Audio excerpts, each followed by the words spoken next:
For this problem, ang hinahanap sa atin is ano daw yung work done ng compressor. Ngayon, ang medyo nakakalito dito is, kumbaga, ano yung output unit na hinahanap sa atin, which I will explain later, no? So, kung paano natin makukuha yung value na yan. So, for now, ano yung mga starting given natin? So, with that, meron daw tayong pressure 1, which is yung pinaka-intake natin at 100 kPa. And then, meron tayong temperature 1, which is 16 degrees Celsius. And kailangan may convert natin yan into Kelvin because yung formula natin about compressor should be always in Kelvin. Okay?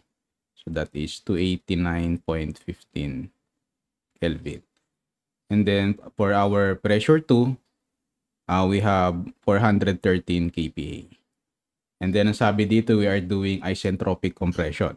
So pag sinabing isentropic and we are given an air, so ibig sabihin ito yung adiabatic process na compression. So it means ang value ng K natin kahit hindi given dyan, it should be 1.4. Okay?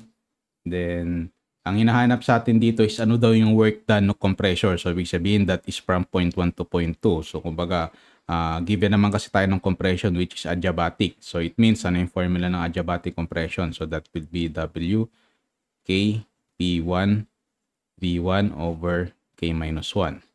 And then ito P2 over P1 or yung tinatawag natin na pressure ratio which is K minus 1 over K minus 1. Okay? So with that, masosolve na ba natin siya? So in here, pag ganito yung solving nyo, ano makuha yung unit?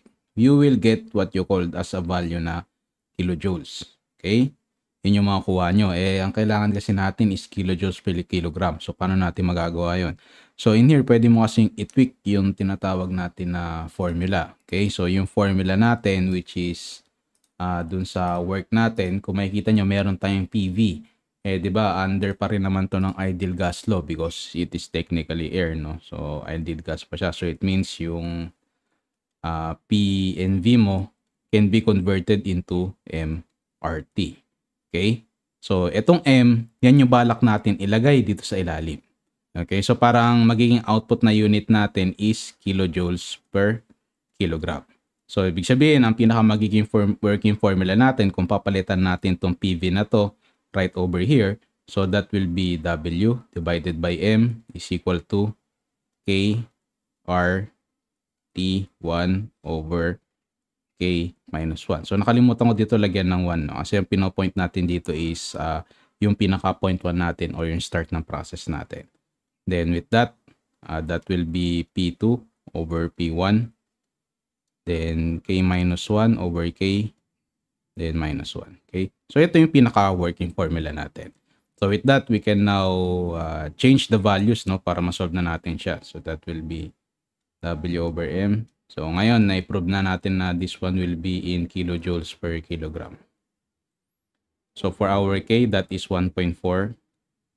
Then, yung value ng R natin is 0.287. So, do not forget about the unit. So, it's kilojoules per kilogram Kelvin. Okay? So, dito malalaman, no, na kuwari nakalimutan mag-convert kanina na 16 degrees Celsius. Makikita mo na hindi pala siya magka-cancel pagdating dito. So, it means kailangan mo talagang gawing Kelvin to, no, for you to cancel out yung unit na Kelvin. Okay? Then, sa ilalim niya, yung K minus 1 natin will be 1.4 minus 1.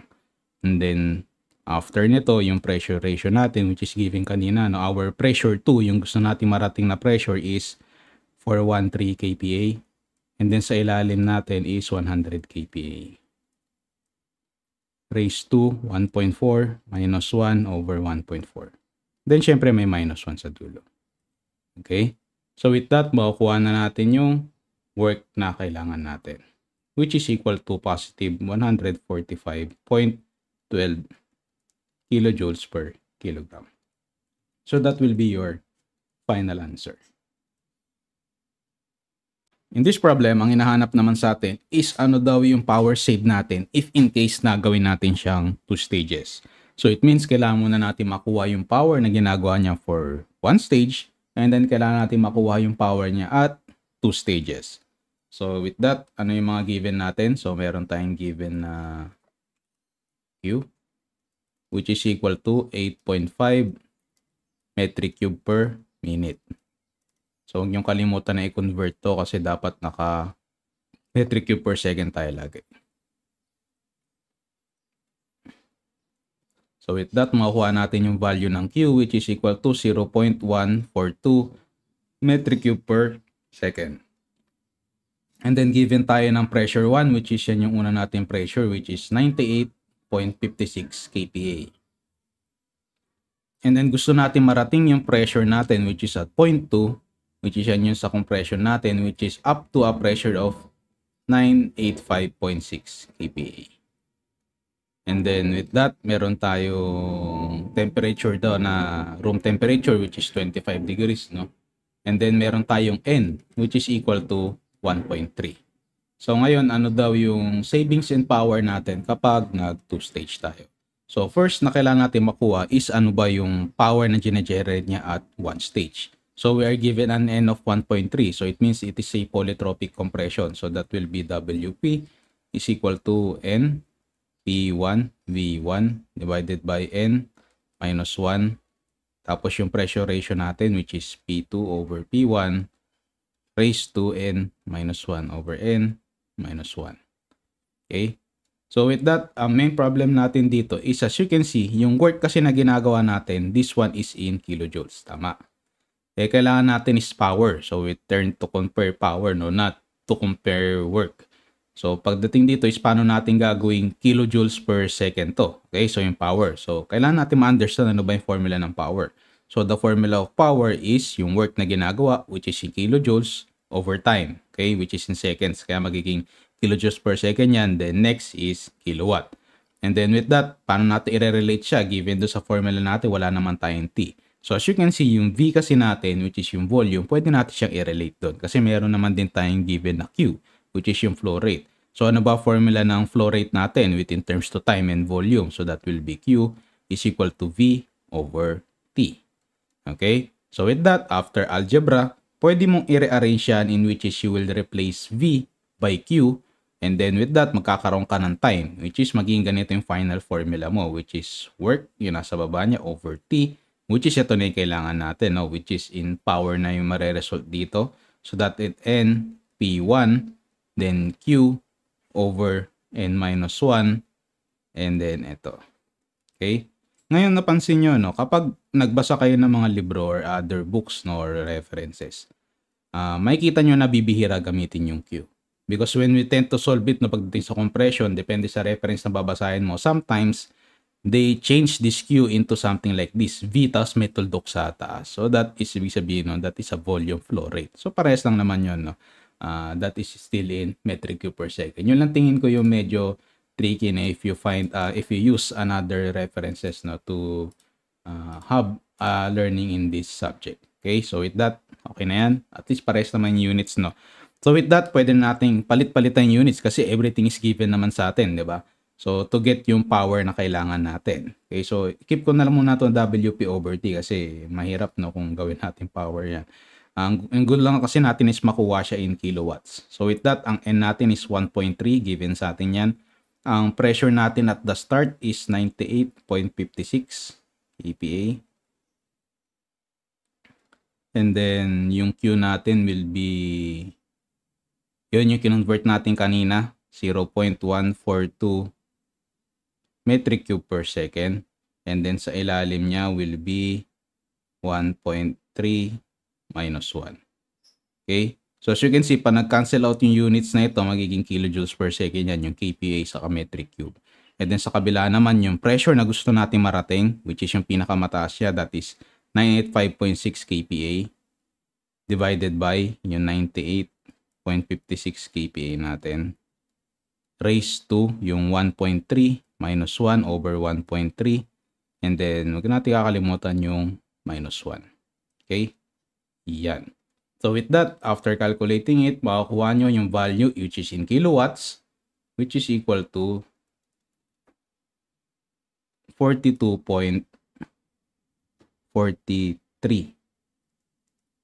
kilowatts. Okay? So ito yung power na na kailangan mong gawin para ma-achieve yung pressure na yan for one stage. So gusto naman natin ngayon malaman ano yung work na gagawin niya for 2 stages, di ba? So with that, ano yung formula ba natin if you want to do it in 2 stages? As you can see, parehas lang naman yung formula niya, no? Except meron tayong tinatawag na yung letter S. I hope naalala nyo yun, no? So that will be work. P is equal to yung S. Ibig sabihin ng S is ilang number of stage yung gagawin. Okay? So N, P1, V1 over N minus 1. Then second na naiba natin dito is meron tayong PX. Yung PX na yan yung intercooler pressure natin. Then P1. Okay? Then N minus 1 over N minus 1. Okay? So with that, pwede nating i-rearrange to as per nung sa ginawa natin kanina. Kasi nga, di ba, gusto nating maging power siya, which is ito. So it means yung pinaka-working formula natin will be something like this. So yung S, gawin na natin siyang 2 agad kasi we are doing 2 stage, no? And then ito N, P1, Q, divided by N minus 1. Tapos naman dito, that will be, dito PX, it should be, hindi siya P2, it should be PX. Then P1, then N minus 1 over N minus 1. Okay? So as you can see, given naman tayong lahat except dun sa PX. So it means kailangan natin isolve yung PX natin. So paano siya solve? Anong formula niya? So ang formula ng PX to solve for that is ano yung difference ng pressure ng dalawa. So yung square root nun pag multiply mo. So that will be P1 multiplied by P2. Okay? So yan lang yung pinaka-formula niya. So it means yung PX natin is equal to the square root of, pag multiply mo, ano yung P1 natin? That is 98.56 kPa. And then ano yung P2 natin? That is 985.6 kPa. Okay? So it means magkakaroon tayo ng value ng Px which is equal to 311.67 kPa. Okay? So with this one, given naman tayo ng lahat. So it means pwede na natin siya isolve. So that will be Wp is equal to 2 times yung kanina, no? That is 1.3.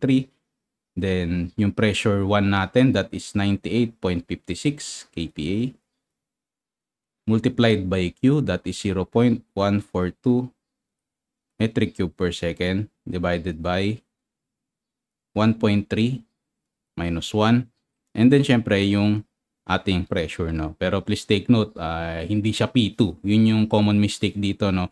Which is sobrang pagmamadali siguro, no? Nakakalimutan na please take note, this should be Px. Okay? kPa over yung P1 natin which is 98.56 kPa. And then that will be 1.3 minus 1 over 1.3 minus 1. Alright. So it means makuha natin yung work natin over time. Sorry, nakalimutan ko dito, no? Kasi nga, di ba, binodify natin siya.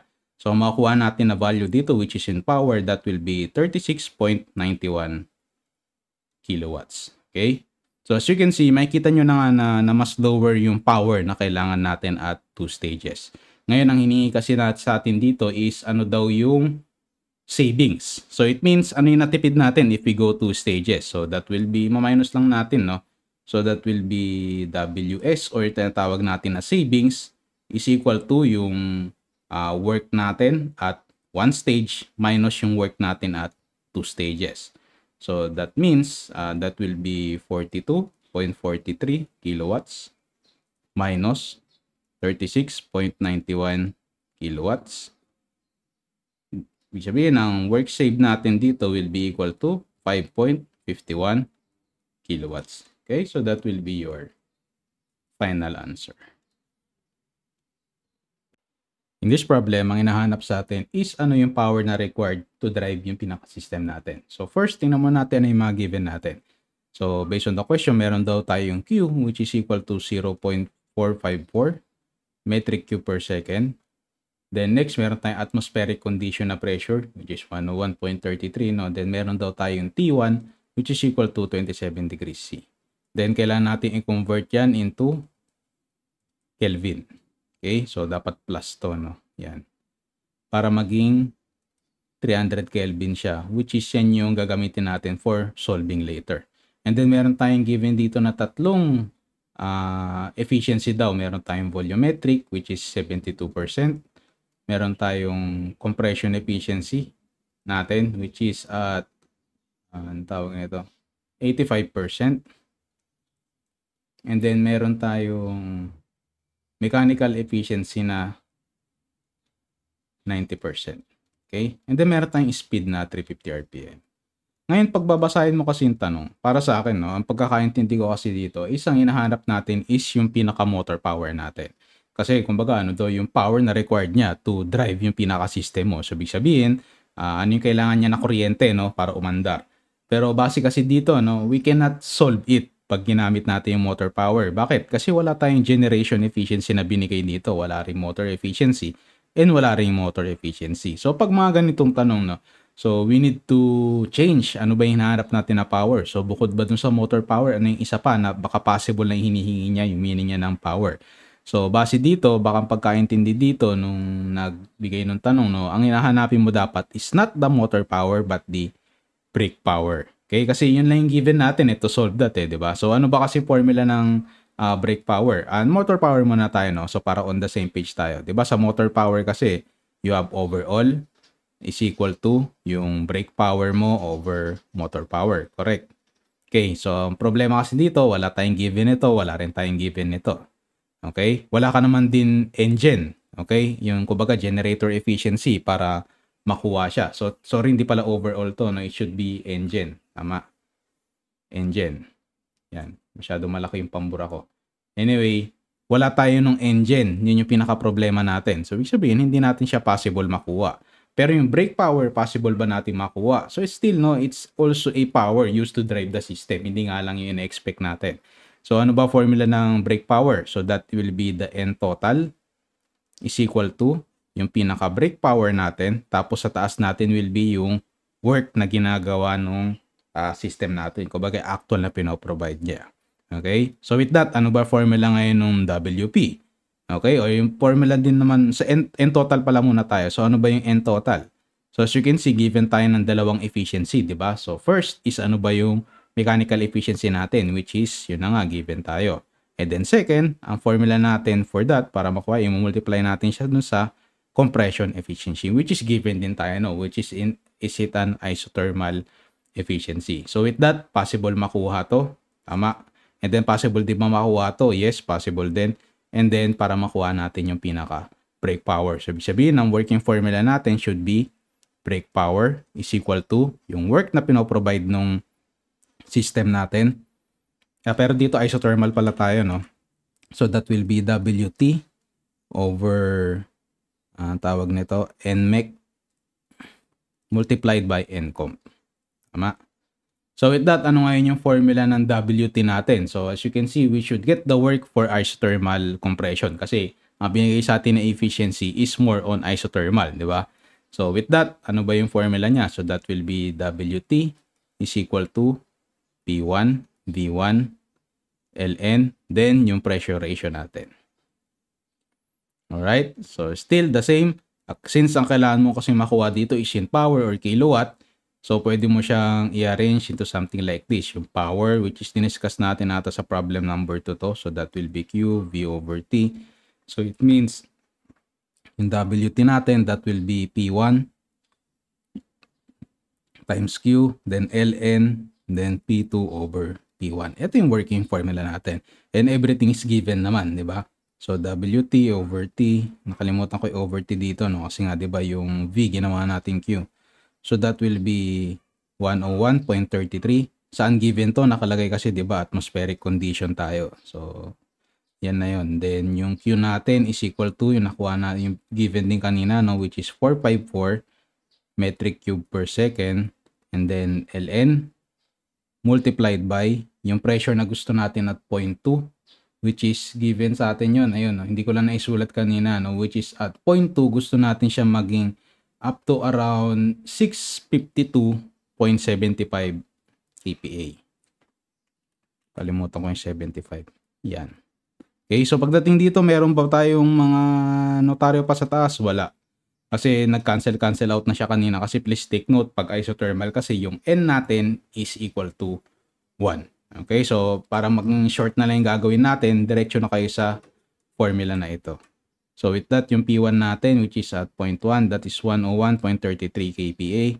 So it means magkakaroon tayo ng work ng isothermal natin, which is over T, that is power, which is equal to 85.70 kilowatts. Okay, so please take note, hindi pa ito yung final answer mo. Bakit? Kasi nga kunukuha kasi natin is brake power. So ano ba formula ng brake power natin? As you can see, ito yung kanina. Ituloy ko na lang yung solving dito, no? So that will be brake power is equal to, so ano yung nakuha natin? That is 85.70 kilowatt divided by 0.90 yung mechanical efficiency natin, and ang compression efficiency daw natin is 0.85. So it means our brake power is equal to 112.02 kilowatts. Okay, so that will be your final answer. In this problem, ang hinahanap naman sa atin is ano yung compressor percent clearance natin. So before we can proceed, no, tingnan mo natin ano yung given natin. So base sa tanong, no, so we have a positive piston, so positive, no. So we have a piston displacement of a double acting cylinder. So ibig sabihin, yan yung value ng VD natin, okay? Which is equal to 0.358 metric cube per second. And then sabi daw dito, meron tayong conditions, no, which is technically atmospheric condition, which is at P1, that is 101.33 kPa. And then meron din tayong temperature at 0.1, which is 300 Kelvin. And then gusto natin yung pressure natin maging mas malakas, syempre. So ang pressure 2 natin is 675 kPa. And then ang rate ng delivery natin, which is yung capacity ng compressor natin, which is technically Q, or even sa 0.1 natin, no, that will be 0.166 metric cube per second. Ngayon, ang speed daw niya working is 150 RPM. And then with that, given daw tayo ng N value, which is equal to 1.33. Okay, so find the compressor percent clearance. So if you remember, kung nakabisado yung mga formula natin, no, so paano ba natin makukuha yung letter C? So one formula na pwede natin gamitin doon is yung pagkuha nito, N volumetric, yung 1 plus C minus C, then yung compression ratio natin, 1 over N. Okay, so pagdating dito, given tayo ng N, given tayo ng R. Okay, however, ano hindi given sa atin? Hindi tayo given ng volumetric efficiency. So, paano natin makuha yung volumetric efficiency? So, there is another again formula, no? So, kumbaga, ito, para ma-solve nyo to, magko-combine kayo ng many different formulas. So, hindi siya yung, kumbaga, one formula, solve, one formula, solve. So, kailangan nyo siya ng two formulas to solve this one, depende sa given natin. So, currently, ang given lang kasi natin dito is yung flow rate, which is V1, and meron tayong VD, di ba? So, para makuha natin yan, ano yung isa nating formula? So, to get that, that is the volumetric efficiency, that is equal to yung flow rate natin at V1, and then, syempre, yung volume displacement natin. Please take note, yung unit ng dalawang ito is in metric cube per second. Okay, kahit naman din isolve nyo, no? Yun na ba yung formula ng VD? VD is equal to pi over 4 d squared, yung L, N, CA. Tama. So, after you solve this, makita mo, ang D mo will not be in volume, no? It will be technically in metric cube per second, which is in flow rate. Okay, so with that, yung V na gagamitin natin dito, so yung V1 natin, that is technically yung Q natin. Okay, so parehas lang naman din yun. Diba? So with that, as you can see, given ba tayo ng lahat? After you combine these two formulas, yes, given tayo. So with that, gawin lang natin yung pinaka-working formula natin. So it means that will be V1, or para pare-pares tayo on the same page, no? So that will be Q over VD is equal to 1 plus C minus C R 1 over N. Ngayon, take note, kailangan nating i-isolate yung C. Kasi yung C na yan, yan yung compressor percent clearance natin. Yan yung gusto natin makuha, di ba? So, paano natin siya i-convert, no? So, syempre, i-arrange natin yung formula natin. So, with that, pwede mong ilabas tong C. Syempre, algebra, no? So, ito magiging 1 plus C times 1 minus R. 1 over N dapat to. Tama, di ba? And then with that, after rearranging, ang pinaka-working formula natin will be Q, or yung V1 natin over VD minus 1. Then after mo pagsamahin yan, i-divide natin siya nung 1 natin.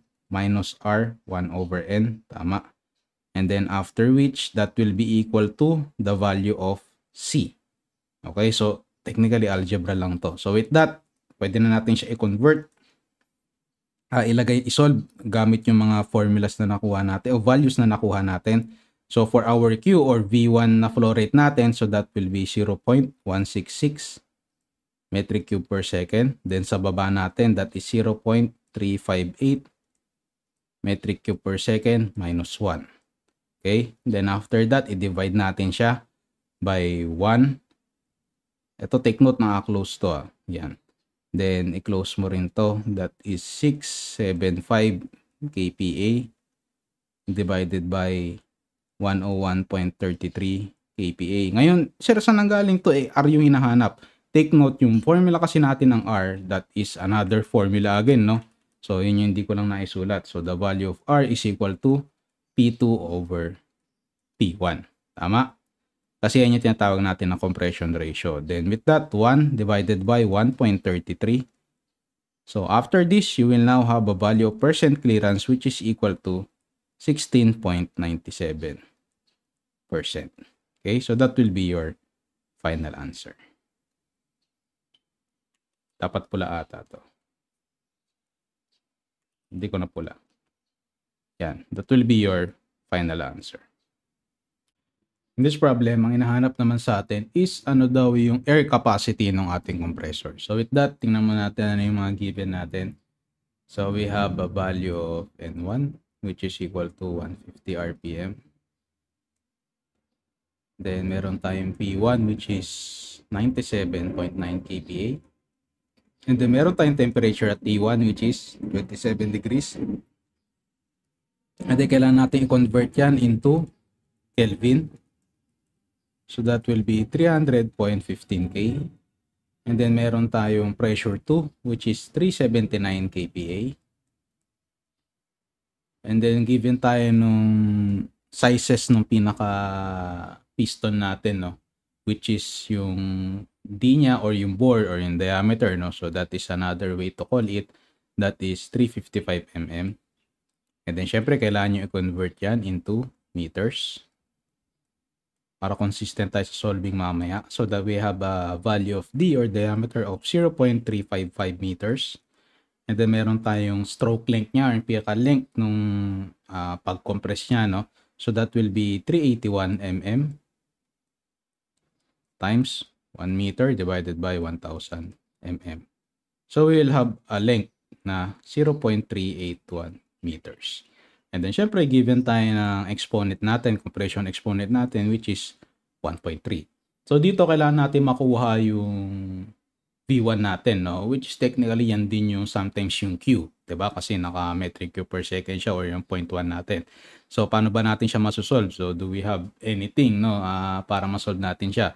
So with that, ang best way siguro para masolve natin to is syempre dapat kabisado niyo lahat yung formula, no? Tapos makikita niyo na ito pala yung best formula na pwede natin gawin. So ano ba yung first formula na pwede natin siya makuha? Syempre meron tayong volumetric efficiency, di ba? Which is EV is equal to yung volumetric flow rate natin at 0.1, then VD. Okay, so ito kasi hinahanap natin. Ngayon hindi natin alam parehas to. So ngayon ano yung pwede natin makuha dyan, no, to solve this problem? So possible ba natin makuha yung EV? Yes, possible. Bakit? Kasi kung makikita nyo, given kasi tayo dito ng compression clearance which is hindi ko nasulat kanina which is 5%. Okay, so that is technically 0.05. And ano ba formula ng volumetric efficiency natin? Yung isang formula which is hindi ito. So that is 1 plus C minus C. And then yung compression ratio natin, pwede ko nang i-directa dito, no, R 1 over N. Okay, in which is R is equal to P2 over P1. So given ba tayo niya mga lahat yan? Yes, of course, given tayo lahat. We have pressure 2, we have pressure 1, and we have the percent clearance. And then ano yung sunod na formula na pwede natin kunin? Pagkuha ng VD. So ano ba formula ng VD natin? So that is pi over 4 D squared multiplied by L and NCA. So dito wala namang binigay sa atin na number ng cylinders, no? So we assume it to be 1. Hindi, meron pala, no? Single acting, hindi. Yung acting yan, that is A. Okay, 1. So pag wala namang binigay na number of cylinders, so that is assume always to be 1. So with that, ito na yung working formula natin. Given ba tayo ng L? Yes. Given ba tayo ng speed? Given ba tayo ng speed? Yes, yung una, no, 150 RPM. Given ba tayo ng D? Of course, given tayo lahat. So with this, by getting the EV and getting the volumetry, volume displacement ng piston natin, we can have the value ng capacity natin. Okay, so pagdating dito, no, ito yung tingin ko medyo matatagalan kayo, no, because hindi siya kumbaga direct formula. Yun yung medyo magpapahirap sa mga tanong na ganito kasi you tend to dapat kabisado mo, I mean lahat ng formula, no, and titingnan mo ano yung mga given sa'yo prior to solving this. So with that, unahin nating isolve yung ating VD kasi nandyan na yung katabi niya, no. So with that, VD is equal to pi over 4. Ano yung D natin, which is nakuha natin kanina, convert na natin, that is 0.355 meter squared multiplied by yung stroke length natin, that is 0.381 meters. Okay, so with that, makukuha natin yung value natin, which is equal to 0.0943 metric cube per second. And then, next natin na kukunin is yung EV. Pero pagdating dito, pwede na natin siya i-direkta, di ba? Kasi meron na nga natin yung VD. So, it means kapag kinumbine mo yan, dalawang yan, so you will have now a working formula of, bale, V1, yung flow rate niya is equal to VD multiplied by yung 1 plus C minus C. Then, i-combine na rin natin to, yung nakuha natin kanina. Yung pressure ratio niya. So, hindi naman kasi tayo given ng R dito. Given kasi tayo pressure 1 and pressure 2. So, that will be 1N. Then, yan. So, hindi pala. Dapat ganito siya, no? Yan. So, with that, meron tayong working formula. So, we can now solve this one. Volume flow rate is equal to yung VD natin, 0.0943 metric cube per second multiplied by 1 plus yung C natin is 0.05 minus 0.05. Ngayon, please take note dito, no? Please pasunod yung MDAS. I think one problem dito if hindi na isunod to ng tama, may chance na magkamali kayo na answer. But I'm not sure. Pero kasi ako ang fina-follow ko lagi, no, ay naka-parenthesis tapos saka technically MDAS, no. So that is 979 kPa then 1 over 1.3 yan. Parenthesis dapat to. Yan. So with that, we can have a volume flow rate ng kuha natin, which is technically that is Q, no? That will be 0.0857 metric cube per second. So that will be your final answer. In this problem, isahanapin natin is ano yung air delivered nung ating system. So with that, kunin muna natin yung mga given natin. So given tayo ng size ng cylinder natin, which is 140 mm. Then convert na natin agad, no? Para magamit natin later. So our diameter is 0.14 meters. And then meron tayong stroke length, which is 180 mm. Then, convert natin siya ngayon into something like this. Okay, so 0.18 meters. And then, given din daw tayo ng clearance volume, which is yan yung V3 natin, at 77 cm3. Okay? So, pag convert natin yan into meters, for every 1 meter, there will be 100 cm. Okay? So, huwag yung kalimutan na naka-cube to. Alright, so we have a value of clearance volume which is equal to 0 and 4 na 0, then 77 metric cube. And then given tayo ng pressures natin at pressure 1, that is 0.97 bar, and gusto natin siyang dalhin into a pressure 2 na 4.2 bar. Then syempre yung pinaka-compression natin is 1.3 which is polytropic. Pero pagdating dito, ano ba hinahanap sa atin? So ang hinahanap kasi natin is ano daw yung volume ng air delivered natin. So, please take note, hindi yan V1, hindi yan V2, hindi yan V3. So, bakit? So, let me explain. So, drawing natin yung ating cylinder. Okay? So, for our cylinder, please take note, syempre, meron yan different volume. Depende dun sa pag-understand nyo ng PV diagram. So, di ba, may piston tayo. Syempre, yung piston natin, take note, from here to here, kumbaga yan yung overall volume ng cylinder mo, di ba? So technically, yan yung pinaka-volume 1 mo. So at the start of the system. So that is V1. Okay? Ngayon, ang kailangan mo kasi na volume dito is yung pinaka-dinedeliver mo lang. Ay, syempre, kapag nag-move itong piston, may limit naman yan, di ba? So, pag umabot siya sa point na to, okay? So, kumbaga, nag-move yung piston. Okay? So, pag nag-move yan sa point na yan, so yan na yung tinatawag natin na V2. Okay? Yan. Okay, so ito yan. Then, pag umabot yan sa point na yan, syempre, dahil nga tumutulak pa rin, take note, tumutulak pa rin yung piston. Kumbaga, yan lang yung point at V2, dyan na siya mag-uumpisa mag-deliver. Okay? So, kumbaga, yan na yung kailangan natin. Ngayon, yung V2 ba yung kailangan natin para masolve to? Siyempre, hindi. Bakit? Kasi yung cylinder kasi natin is not perfect. But hindi perfect. Kumbaga, meron siyang clearance still. So, yung clearance na space na yun, kumbaga, yan yung kumbaga limit nung kung hanggang mo siya de-deliver. So, ibig sabihin nun, siyempre, pag tumulak to, siyempre, meron kang tinatawag na stroke length lang, di ba? Yan. Kumbaga, hanggang saan lang siya pwedeng tumulak. Okay? Yan yung L mo. And then, siyempre, up to a point na ito. Yan. So, pag umabot sa point na yan, hihinto na siya mag-deliver. Kasi bakit? Siyempre, mag-close na yung system, yung pressure mo is babagsak na siya, no? So, kumbaga, na-i-deliver mo na yung kailangan mo. So, kumbaga, yan yung final volume niya. So, it means, itong volume na to, yan yung tinatawag natin na V3 or what we call as a clearance volume. Okay? So, take note, ito yung V1 natin. So, ibig sabihin, meron din certain length to or tinatawag natin na clearance length. Okay? So, kumbaga, para makuha natin yung volume na i-deliver natin, kailangan mo yun i-minus yung volume at 0.2 at yung volume at 0.1. Okay? Kasi yan yung kumbaga limits natin. I hope nakakuha nyo, no? Yan. Kasi mas malaki yung volume ng 0.2 natin. Ngayon at 0.3, hihinto na kasi siya mag-deliver. So, kumbaga, in summary, our air volume delivered, yan, deliv, is equal to V2 minus V3. Okay, so yun yung kailangan natin na ma-determine ngayon. Ano yung value ng V2 mo and V3. Luckily for V3, nakuha na natin siya. Tama. Meron tayong given that is 0.00077 metric cube. Ngayon, ang problema natin is paano natin kukunin yung V2. Okay, yung volume at 0.2. So, dito, possible ba natin siya ma-solve? Yes, kasi given naman tayo ng tawag nito at state 1. Okay? So, ang formula na gagamitin natin, syempre, hindi naman tayo kukuha ng work dito, no? Is just comparing ano yung pressure ng volume niya. So, that will be P1, V1 raised to N is equal to P2, V2 raised to N. Okay, so by rearranging the equation, so kailangan kasi natin dito is yung V2 lang, di ba? So, that will be V2 is equal to square root of N. So, ito working formula na ilalagay natin dito.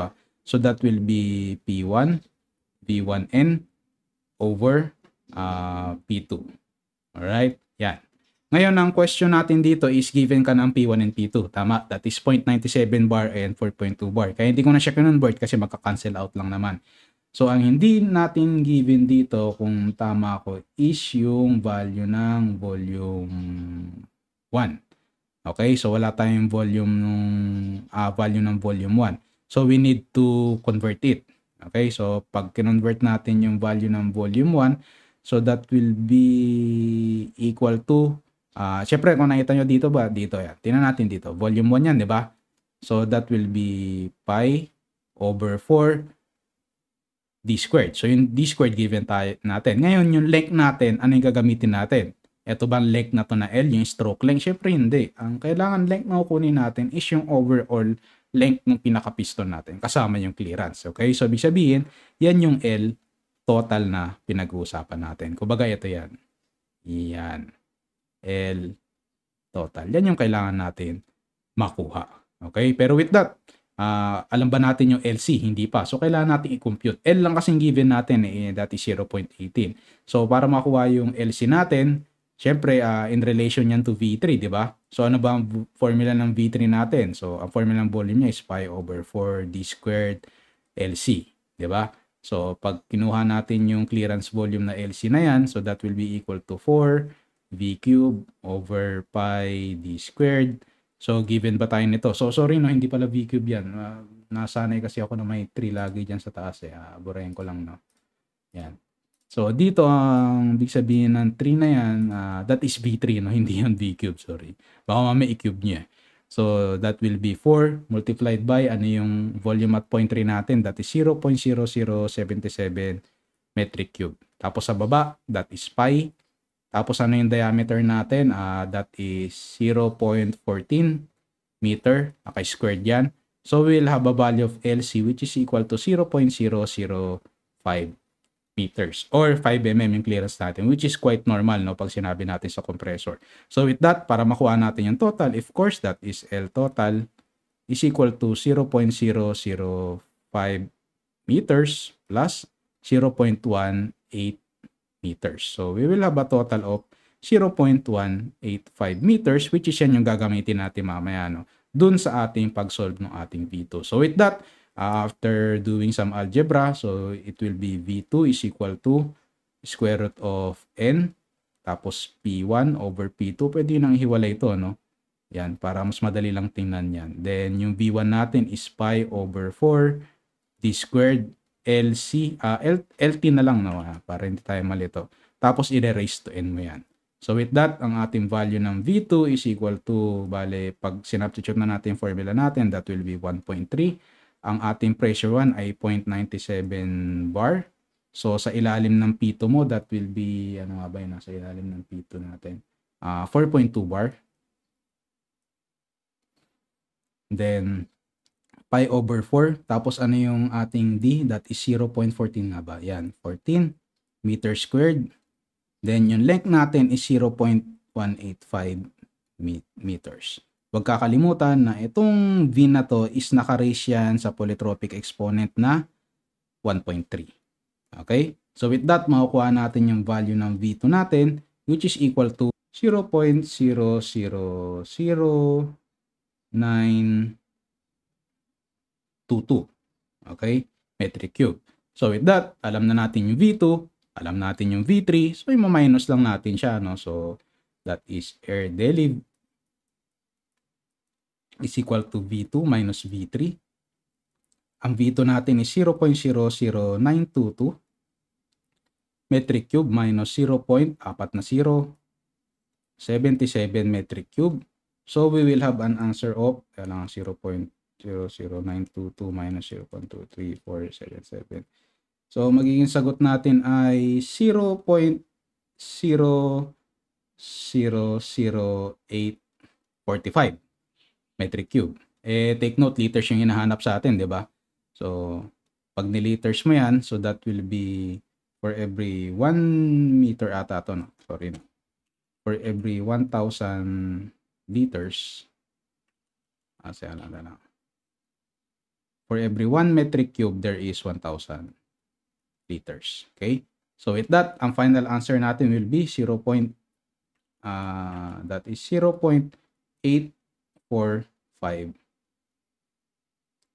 liters. Okay? So, yan yung air delivered natin. So, that will be your final answer. Okay? Yan. In this problem, ang hinahanap sa atin is ano daw yung temperature at the end of compression. So, it means that is at point 2. Okay, so dapat kabisado yung PV diagram. So, ano ba yung PV? So, drawing na lang din natin para at least maintindihan natin, di ba? So, yan. Medyo maganda. Then, 1, 2, 3, 4.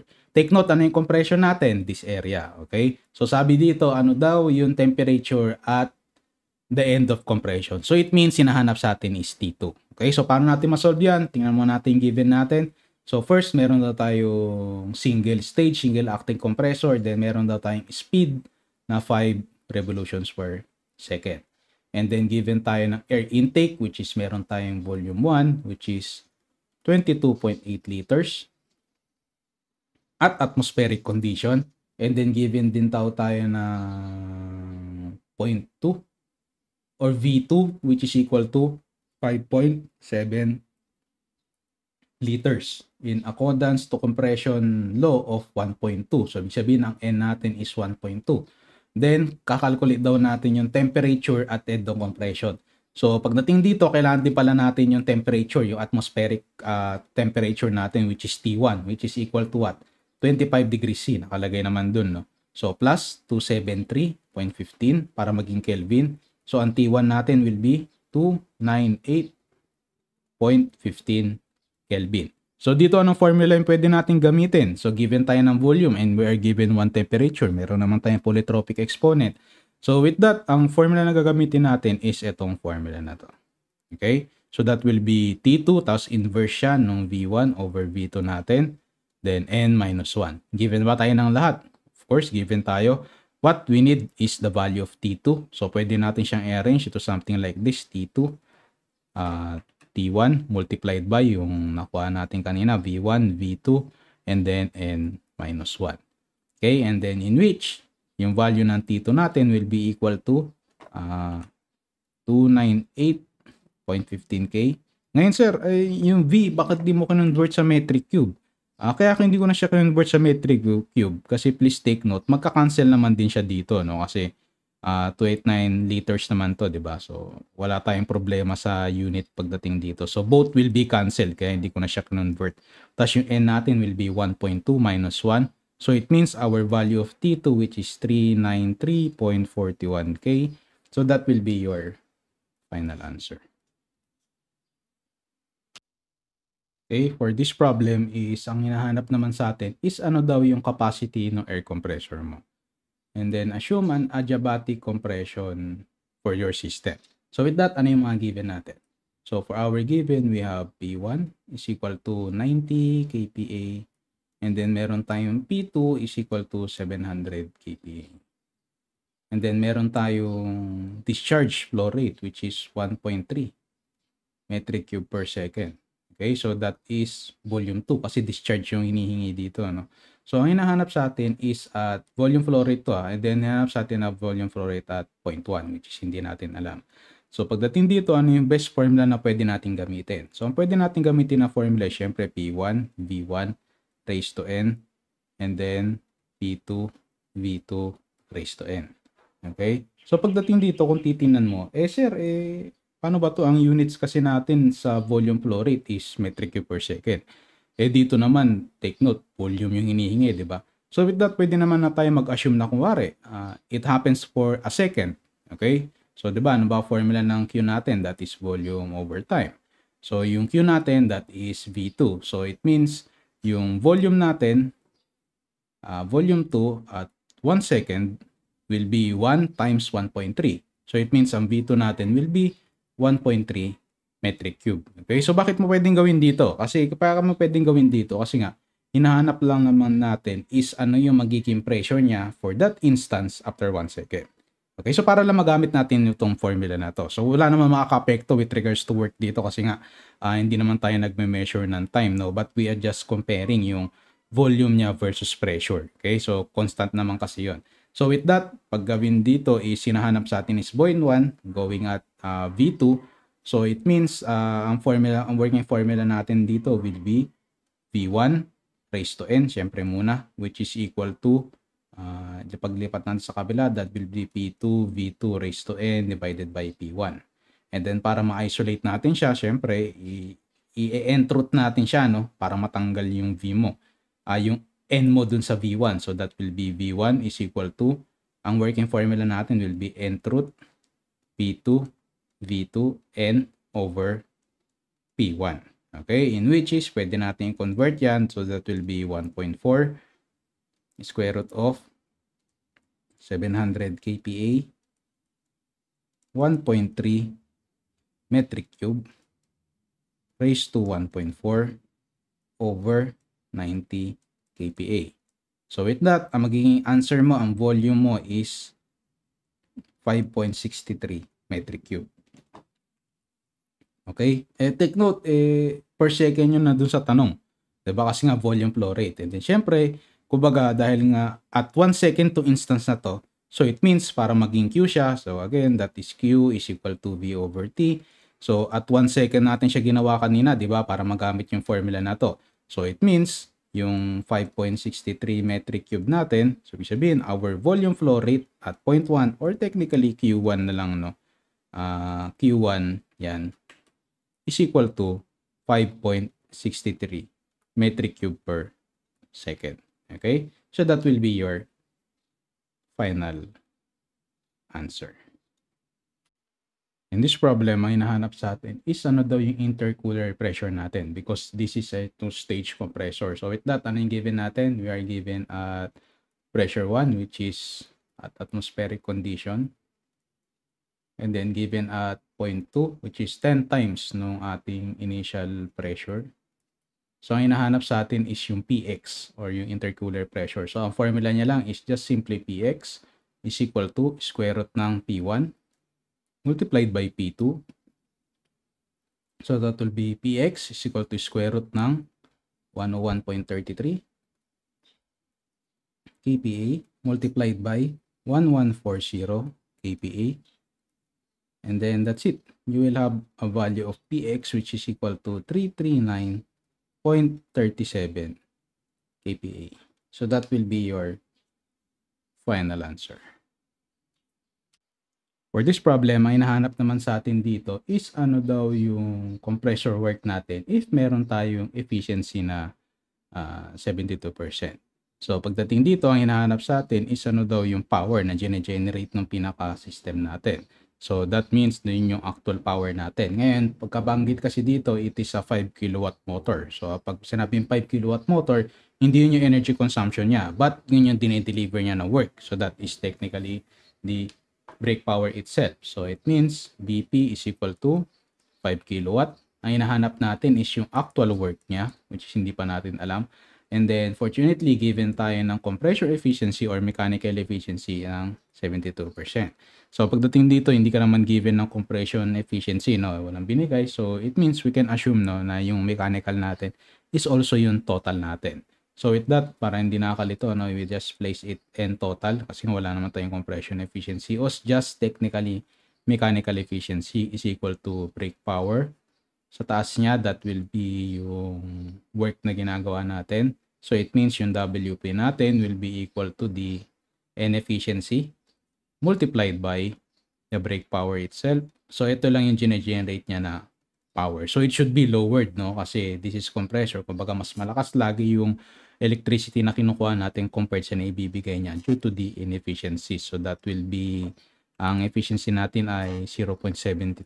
So that is 72% multiplied by 5 kilowatt.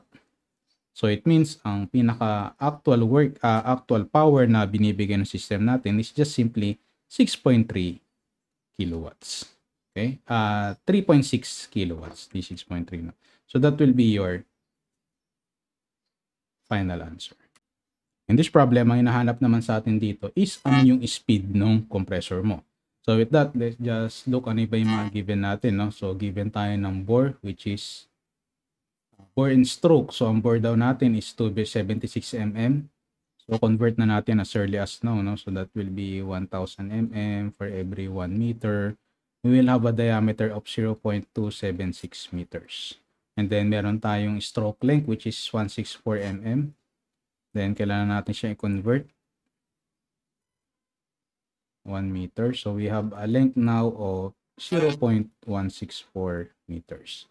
So with that, ano pa yung given natin? Given tayo ng volume displacement, piston displacement which is equal to 0.039 metric cube per second. So ang kailangan natin makuha is yung pinaka-speed natin. So ano ba yung pinaka-formula to best para makuha to? So nag-iisang formula lang naman yun, no? So that will be VD is equal to pi over 4 D squared L N C A. So dito wala namang binigay, no, kung ilang cylinder siya. So this is technically 1. So wala naman din binigay dito kung double acting siya. We should assume, no, that is a single acting. So that is 1. So kailangan lang natin is L, D, and then VD. Then we can get yung pinaka-speed natin, di ba? So given naman tayo lahat. So by rearranging the equation, it will be N is equal to 4 multiplied by VD divided by pi D squared L. So by substituting the values, we will have the following, no? 4 multiplied by 0.039 metric cube per second divided by pi multiplied by 0.276 meters squared. And then yung length natin is 0.164 meters. So with that, pag nag-cancel out ka ng units, ang matitira sa'yo is just simply 3.97 revolutions per second. Okay, kasi magka-cancel out yung mga M mo dito, no? So matitira lang S. And then syempre dahil speed dito is revolutions per second. Ngayon ang hinihingi kasi sa atin na sagot is in RPM. So with that, kailangan mo i-convert to. Then for every 60 seconds, there will be 1 minute. So with that, your final answer should be equal to 238.2 RPM. Okay? So that will be your final answer.